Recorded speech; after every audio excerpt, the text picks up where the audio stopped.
Welcome back to another video on the channel. In this one I'm going to be previewing the women's Wimbledon semi-finals.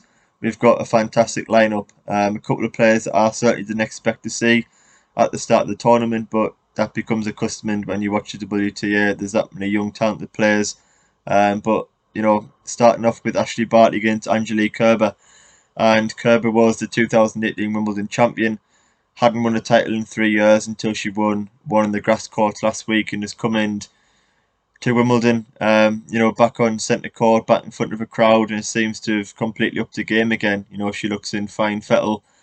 She won that grass court event last week, as I mentioned, and she seems to carry that form into Wimbledon. Looks full of confidence and really, really rolling back the years. She hasn't fluked through this draw. She hasn't had an easy draw. She's just played some incredibly solid tennis, and with Angelique Kerber, we know she's got the lefty serve, which causes the opponents a lot of trouble. She defends so well. She's got fantastic movement and defence, fighting spirit, gets every ball back in court. A very aggressive forehand. Also likes to step inside the baseline, and she just looks like a player that just thrives under the Wimbledon pressure, and she loves playing on Wimbledon centre court, and you really, really can't write her off. I thought against Coco Gauff, I thought Gauff was probably the favourite in that one and probably had the crowd behind her. But you have to give your hand to Angelique Kerber, who played a fantastic match. I think she worked out Coco Gauff from an early stage that she was looking to be aggressive in windy conditions. Kerber dropped behind the baseline, defended incredibly well against the power of Gauff, and just forced unforced errors. When Kerber managed to get the first serve in, she stepped inside the baseline and opened up on that forehand that she creates great angles with. And when she's been a Wimbledon champion before, she's the only one left in the draw, then you do have to make her a serious title contender now. She's been there and done it, and as I said, she's a player that defends the court so well. She gets a lot of balls back in court, and that can be vital in semi-finals and finals. So it's fantastic to see Kerber back in Wimbledon semi-final. She's a massive crowd favourite at Wimbledon. The fans are hugely behind her now after winning that 2018 title, and I'm sure she'll believe herself that she can go on and lift this title again, as she did in 2018. She's up against world number one Ashley Barty, and in my preview video I talked about Ashley Barty, and technically for me she's the best women's player in the world, and she's so difficult to attack because she's so comfortable in every shot. She's got the forehand, which has worked very well in this tournament, particularly today. I think she had 20 winners in her quarter-final match against Alia Tomljanovic. The backhand slice is undoubtedly the best in the women's game, in my opinion. The drop shot she loves to play. She's also got the double-handed backhand. She's got a very, very consistent and strong, well-positioned first serve. Her foot movement's fantastic. The defensive slide. Everything about Ashley Barty just seems to be rock solid. And if she can produce her A game as she did today, she showed against Tomljanovic that she's just a step too far for majority players in the world. The reason I didn't pick Ashley Barty to win this tournament was because of the lack of preparation that she's had. She had a little bit of time off to cope with the hip surgery, and I did wonder whether she would exit early while she didn't quite get into a groove or produce her best. And I think it's fair to say, and Ashley Barty would admit herself, that she didn't play her best tennis in the first week of Wimbledon. But the one good thing for Ashley Barty is she's playing better as the tournament goes on, and that's what you have to do to win a Grand Slam event. In the first few matches, I think you could see that she was a little bit rusty. She hadn't had much match practice. She didn't quite produce the best in the biggest moments. But today against Tomljanovic, she really bossed the first set.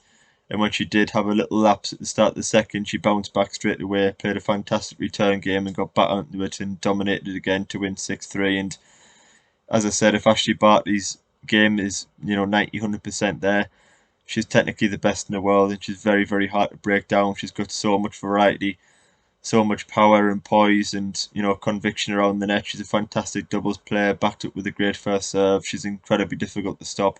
Her game is absolutely perfect for grass courts, and this is a very, very tough match to call. I think the head-to-head's 2-2. You've got the experience of Angelique Kerber, who's, as I say, won this title. She's rolling back the year. She's got fantastic defence, a great lefty serve, a real fighter. She might have the crowd behind her. I think it'll probably be quite a 50-50. With Ashley Barty, you've got the all-round game, bidding to become Wimbledon champion for the very first time. It's always been a dream of hers.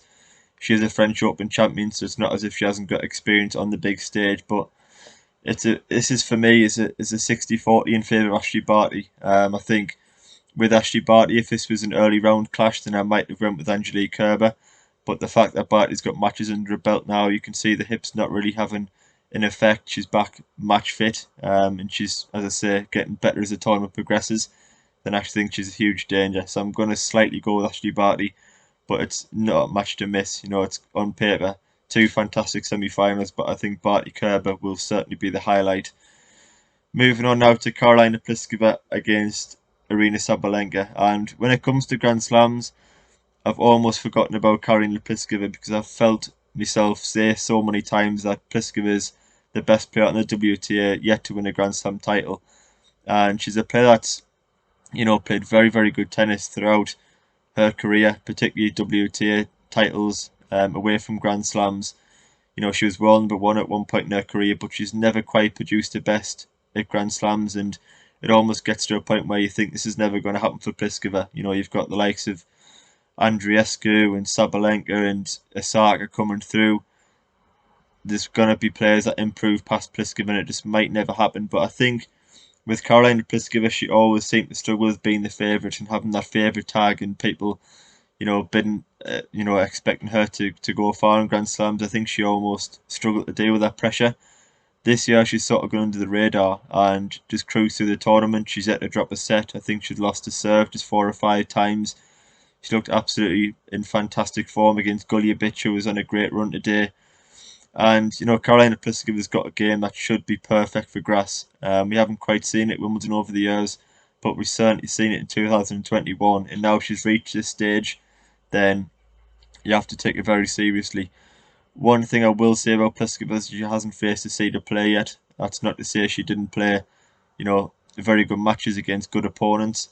But when she gets really pushed in sets, you do have to question, is she mentally there yet? Is she mentally ready to win a Grand Slam? Because she hasn't shown it so far at a slam. But as far as the game went, I think she's playing the best tennis of her life at a Grand Slam.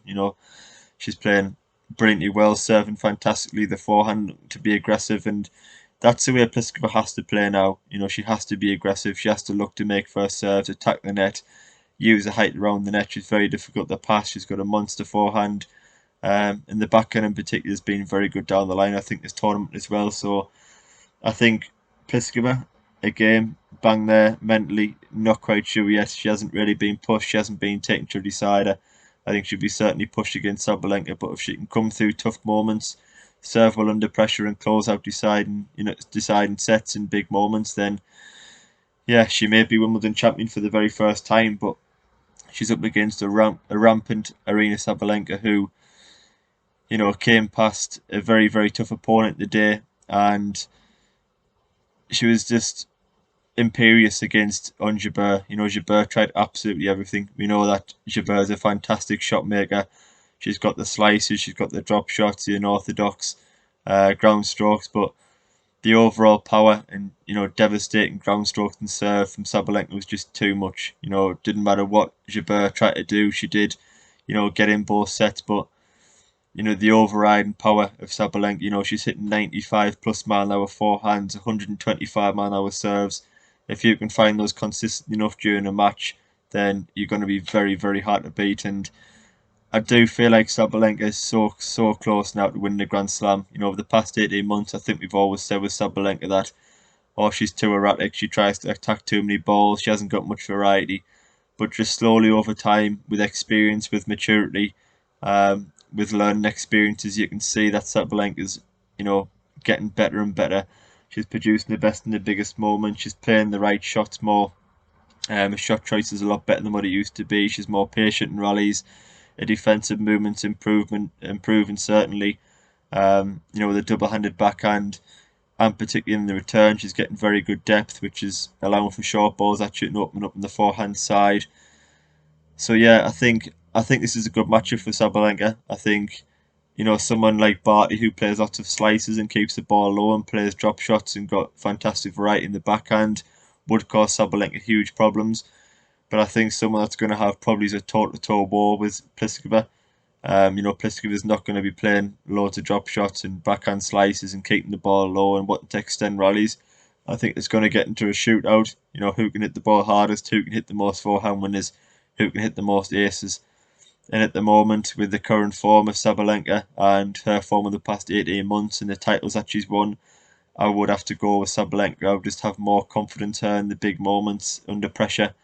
Um, she performed very well under pressure today, and I just watched her and thought there's nobody in the world that can compete with Sabalenka from inside the court. If she opens up in the forehand or hits a first serve, I don't think there's anybody that can return it. So I'm going to go with Sabalenka in 3 sets. I think they'll be very tight. They're going to be my picks: Ashley Barty in 3 and Sabalenka in 3. But fully enjoyed the women's Wimbledon as per usual, being another fantastic Grand Slam and a great advert for women's tennis.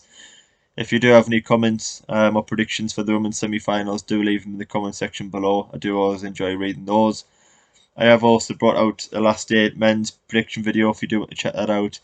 I will be bringing out lots more videos on the channel in Wimbledon, so if you do want to check any of those, do leave a subscription on the channel, it is much appreciated.